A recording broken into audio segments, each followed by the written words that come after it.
Coming at you from the bulletproof bunker just outside Celestia's castle, it's Equestria Redacted, and I am your host, Ephrom Josine.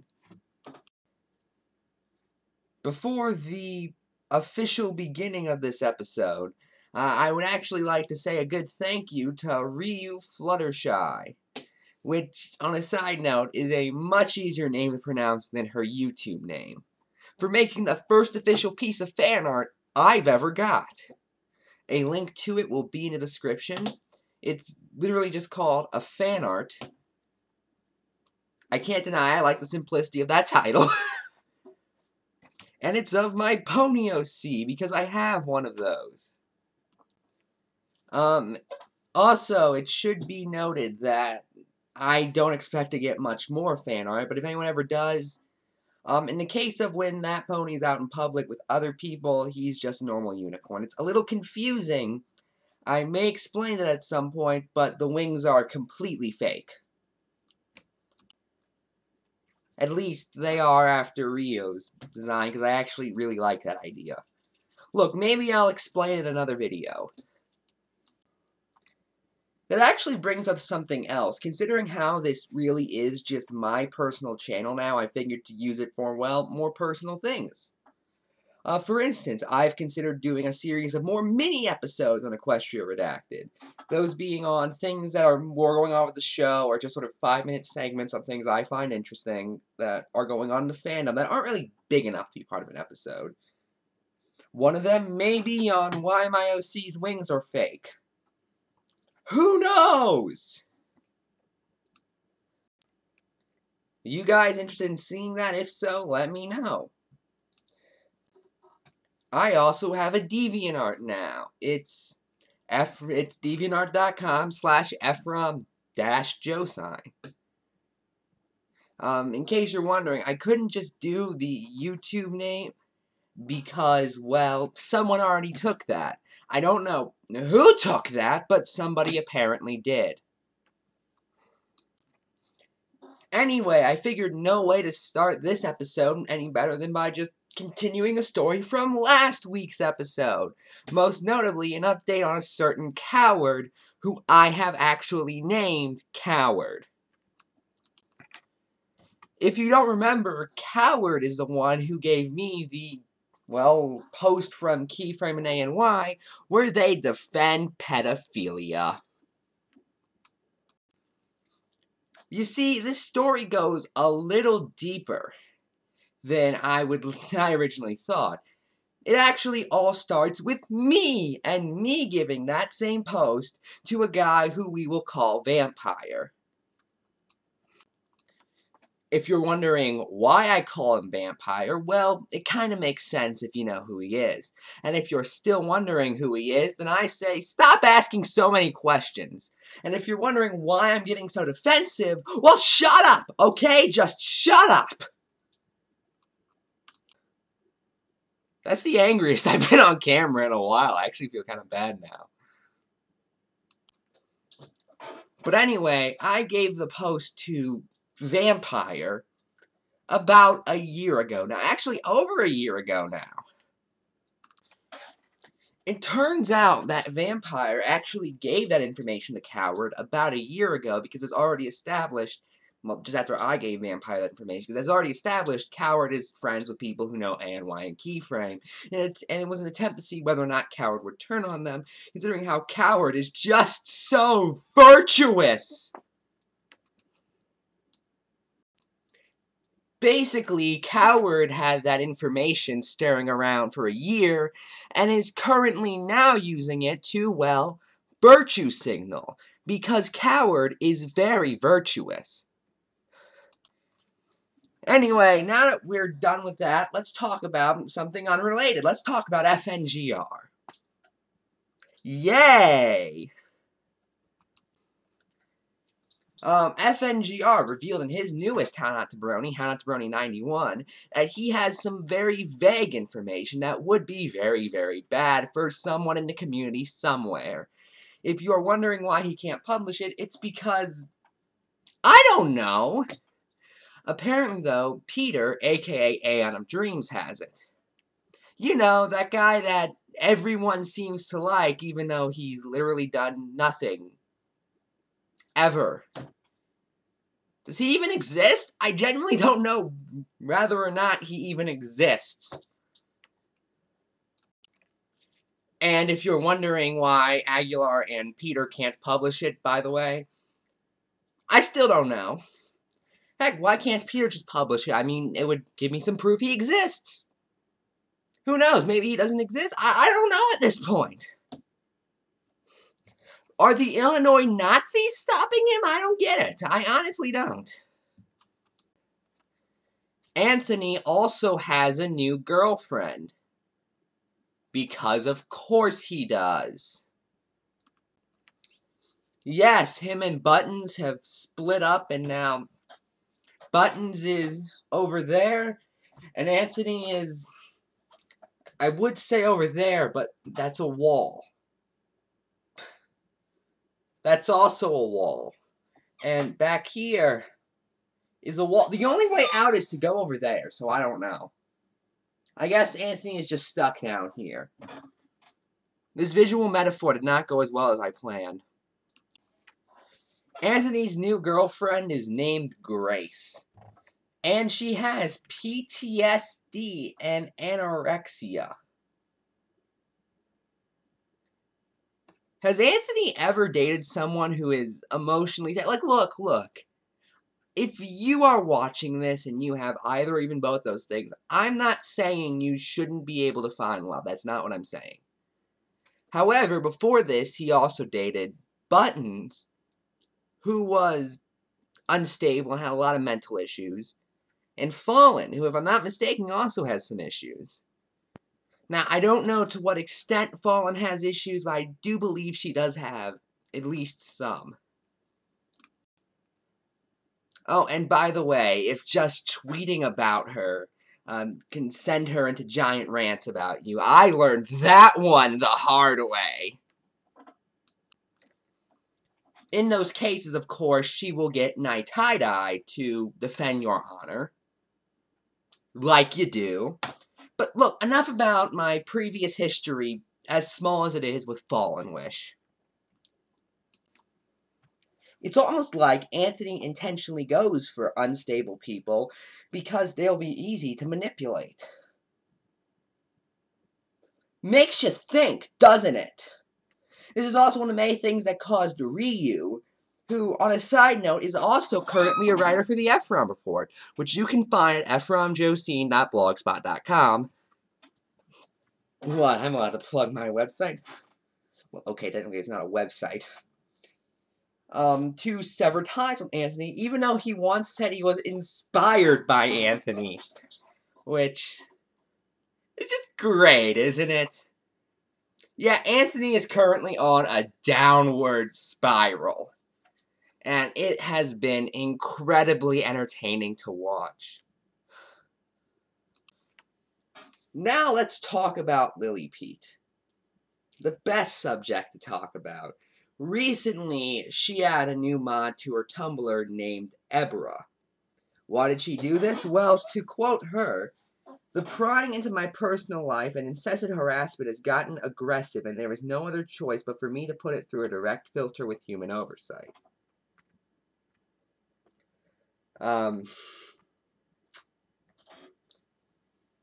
It isn't surprising that every source denied this, that they weren't committing harassment at all.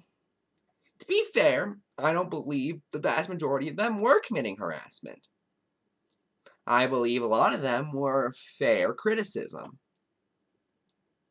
I do, however, believe that if you are, oh, I don't know, taking a situation where a big person in the community has been outed as a pedophile, and then using that to complain about someone else entirely who spoke out against it, might I add, then maybe you aren't directly harassing anyone,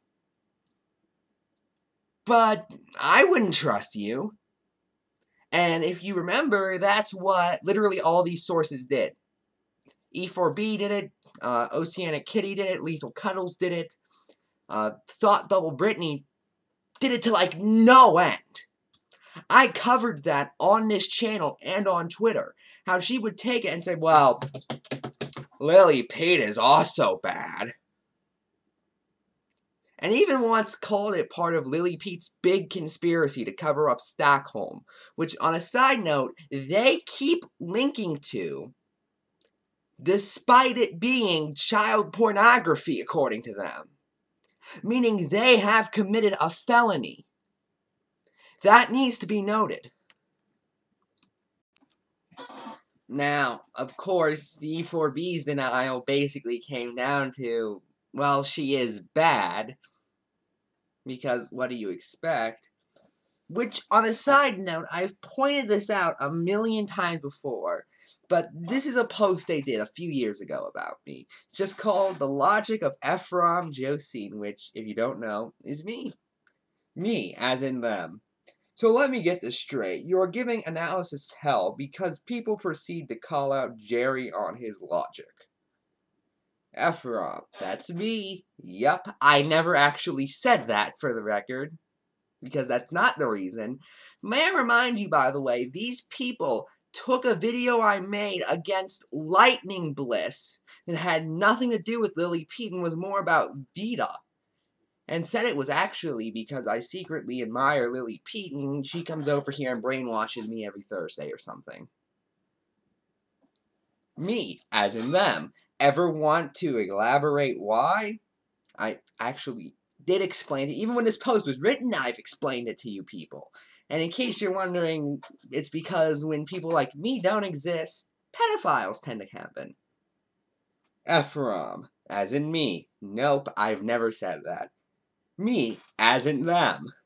Because, well, your reasons for disliking them make no sense, and the fact that you are harassing Golden Fox, Keyframe, ANY, and especially Ink Rose, that one made a little bit more sense at the time. Not much, but a little bit more. Are unnerving. Then Ephrom, which is me, in all caps, I'm being rational, you're wrong, you're just being irrational. Me, as in them, but ellipses. You, Ephrom, which is me, which is what I say apparently. Me, as in them, 6 dots, which is apparently a word. I also couldn't find it, but I did want to dig up an old post where I think either Death Pony or JoJo say I was harassing Sega Sister. Well, how was I doing this, I hear you ask? Well, when someone went on my Tumblr and told me that they believed Sega didn't actually love Voice of Reason and was only doing it to get famous, I dared to deny it. I'm not kidding. Go to my Tumblr if you don't believe me and look up Sega Sister. I denied those allegations, and they took it to mean I was harassing her. And then said I actually, because the message was anonymous, and then said, well, you sent that message to yourself. Why would I do that when I disagreed with it? Do I also send myself messages informing me politely that 0 plus 0 is -8 trillion? Okay, bad example. They'll never know. They must never know.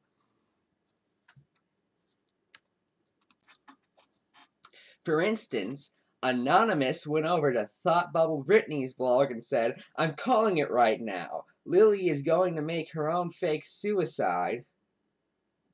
Or is going to fake her own suicide. That one's genuinely my fault. Ebra, if that is their real name, will post her suicide note. And then the E4B are going to write a big crocodile tear speech about how they only feel partially responsible for her insanity and never wanted any of this for her. Because, on a side note, can we just talk about your premise? You know, as if nobody ever attempts and fails suicide. And anytime anyone attempts it, it works 100% of the time. And if something goes wrong, they were just faking it. Then, when something emerges out of it, either proving that she is still alive, i.e. Ebra being Lily the whole time. Thought Bubble Brittany's blog is the place where you can just casually drop that. The Brony community's collective hatred will be more vindicated than ever. Honestly, I just believe if she tried it, she failed. Or that Ebra stopped her in some way. And not that they're actually the same person. Here is one of the posts where Brittany drops that idea, by the way. Ebra, if you're a real person, prove it! In both caps and bold. Well, Brittany, you've never shown any of us what you look like. Nor do we fully know where you live. You claim to live in Texas, but how do we know? I can't check. We know your first name is Brittany. If you're real, prove it. You see how silly this sounds. But here's one of her actual reasons. Anonymous asks, "Good God, Lily is just getting lazy now. Yes, I totally believe she's known a person named Ebra. I wonder if she's redheaded, over 6 feet tall, has a fucked up throat, is paradoxically a sex pest, constantly wanting attention and getting in people's faces while also being camera shy, and has a penchant for fucking her little sister." Has that actually been proven? I mean, it can't be proven because Tara's not real, remember? But did Tara ever actually say that? Of course, she didn't say that because she's not real. But, okay, this whole thing is confusing, really. I'm sorry, I just need to rant for a minute here. So Tara supposedly raped somebody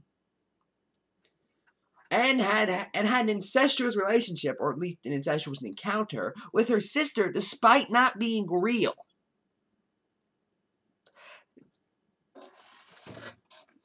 That's pretty amazing, I'll give you that much. You know, like Lily's last sock puppet that performed the exact same function as Ebra. It wasn't Tara's goal to actually record RVI back when she did that and not mod her Tumblr. If I'm not mistaken, Tara had a Tumblr of her own that I think is actually still up. And then Bubbles said this: "The similarities are way too blatant to ignore. Plus, I would have known about Ebra during the time Lily and I were friends." Because people can't make new friends? I mean, how long ago were you two friends? Wasn't it like 3 years ago now? She made it clear several times that the only person she talked to back then were me, Blake, Ethan. Which one is Ethan? And Tara. I'm damn near completely convinced. You had to put near. You just couldn't say you were convinced. That Ebra is another sock puppet. What would be the point of doing that anyway? Get someone to mod your Tumblr, but also be them? That generally doesn't make any sense. What would be the advantage? Oh no, people will not ask questions to Lily. Even though they still are asking questions to Lily. Your Tumblr still does that. So Lily can vent her anger at everyone and just declare everything we've said is fabricated, while still refusing to provide evidence. It's actually a well-known argument of debate that if someone else is saying it, that makes it right.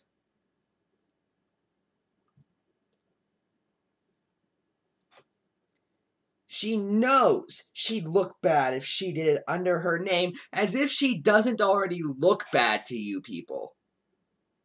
Honestly, this just seems like it would be pointless. I won't even deny it. I'll say that if she is doing it, I honestly couldn't care. Because it would be completely pointless in the first place. Here's from Saturn Star. Keyblade Overlord said, how much you want to bet this whole mod thing Lily is doing is just Terra 2.0, and she is trying to in vain to delete as much evidence as she can to try and get away from the lawsuit Josh's pursuit.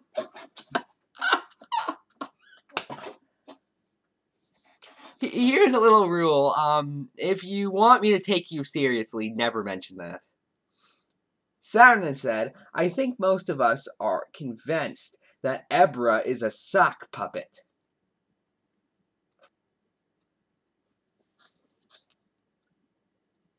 Can you prove that?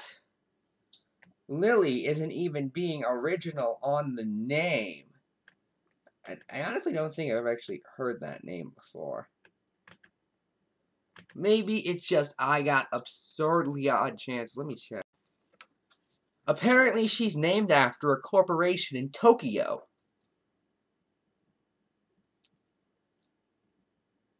I'll give her it's a little weird for someone in Canada to be named after that. Maybe she was originally Japanese. Who knows? This kind of behavior isn't actually new to me.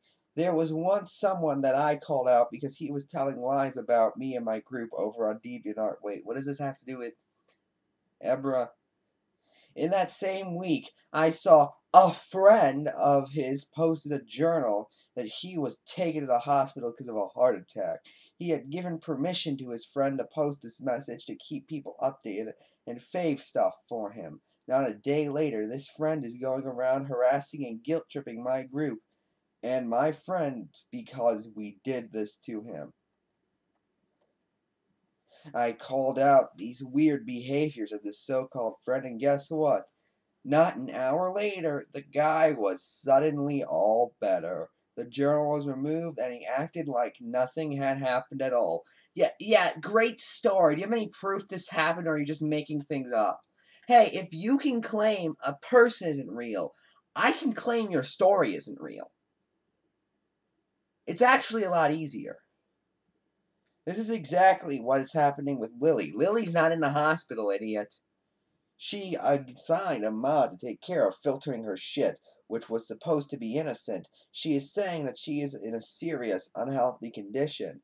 And not 24 hours later, this mod is acting all aggressive. The way Lily could never be, because people are never naturally aggressive. That whole, survival of the fittest thing that leads to people occasionally having urges to be aggressive and sometimes acting on them, that's not real. I swear to God, if Saturn Star's a creationist, I'm just going to start hysterically laughing. This is what happened to Terra, which was the personification of every sexual fantasy Lily had.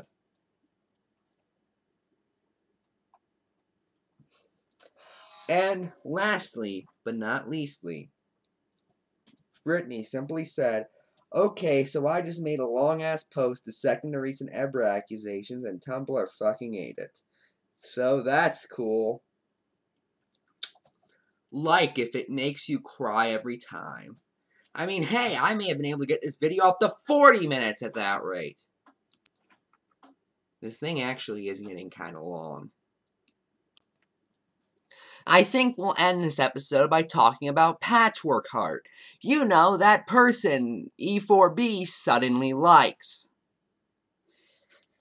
Essentially, Lily did a post about Patchwork, and here's what they had to say. Let's start off with Saturn.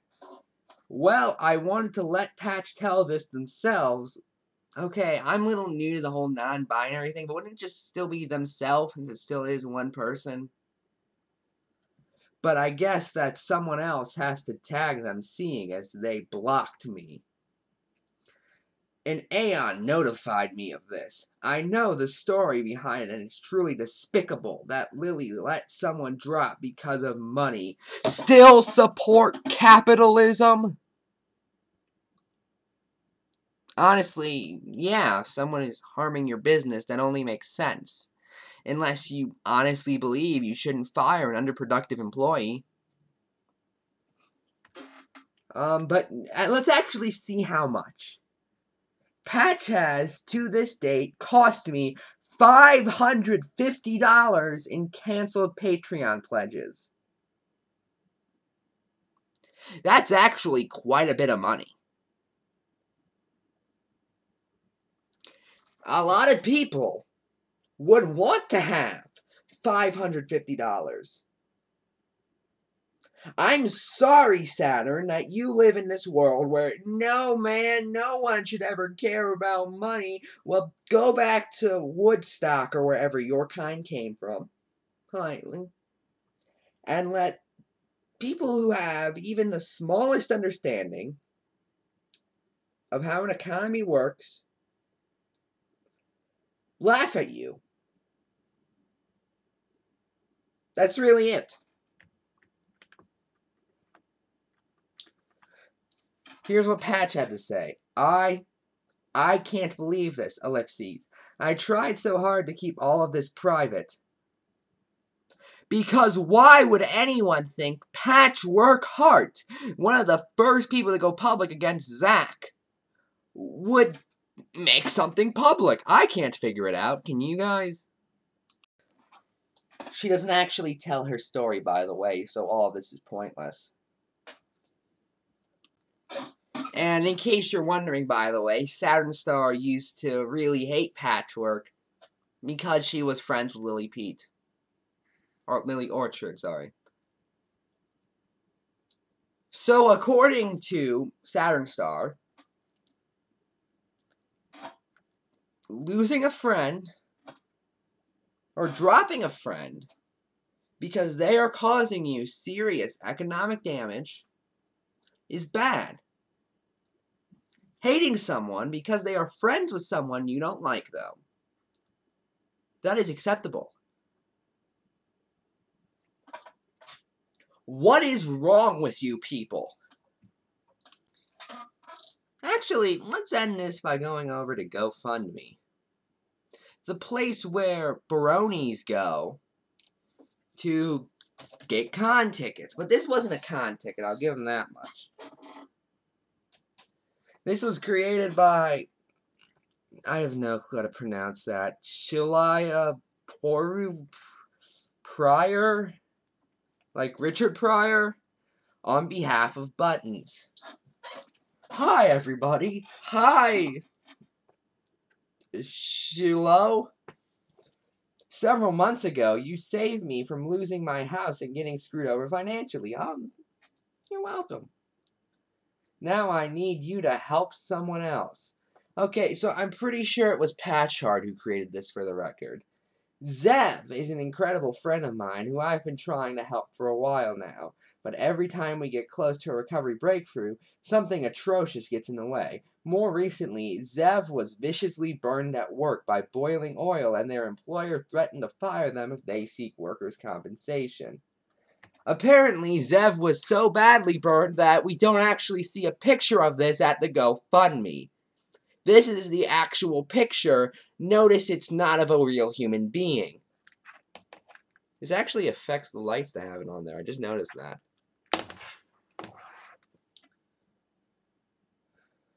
And for that matter, you can sue them then, which I think is what this GoFundMe is trying to do. So, I'll give you that much, but let's actually read a little bit more. We don't actually know where Zev works. We're working on finding a lawyer and taking their case. But Zev's roommate has been an insurmountable, someone has a thesaurus, tool, and is now threatening to leave them stranded. This guy has refused to drive them to the hospital during health crises so many times, it makes my head spin. And honestly, why a question mark there if you're not ending a sentence? They're better off without him. But they still need somewhere to live. Now, let's actually, again, we don't know where Zev worked. The money you give will be used to cover living expenses while we pursue legal action against McDonald's.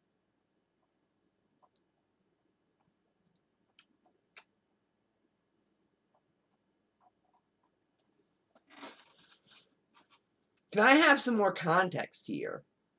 Because if you're working in a condition that's known to be hot, like a McDonald's,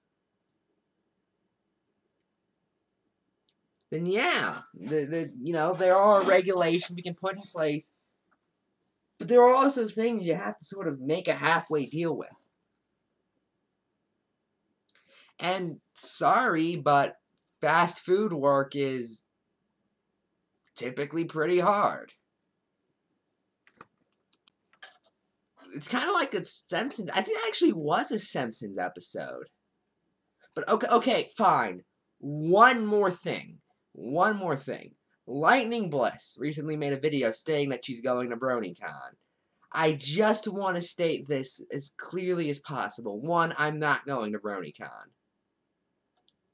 I was going to, but then stuff got in the way, and by that I mean they rejected my panel. And for that matter, a little rant, but the message they gave me specifically said, "Oh, we still hope to see you at BronyCon." Why do you think I asked for a panel? Because there's no way I'm going either way if that's not the case.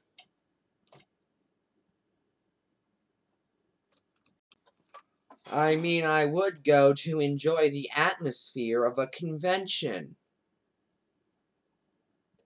The great atmosphere.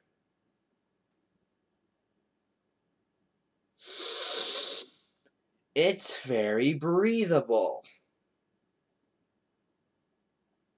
But the other thing I wanted to state is, Lightning Bliss is kind of like that girl in every group of friends who calls herself the funny one, but everyone else calls the annoying one. Just wanted to let that out there.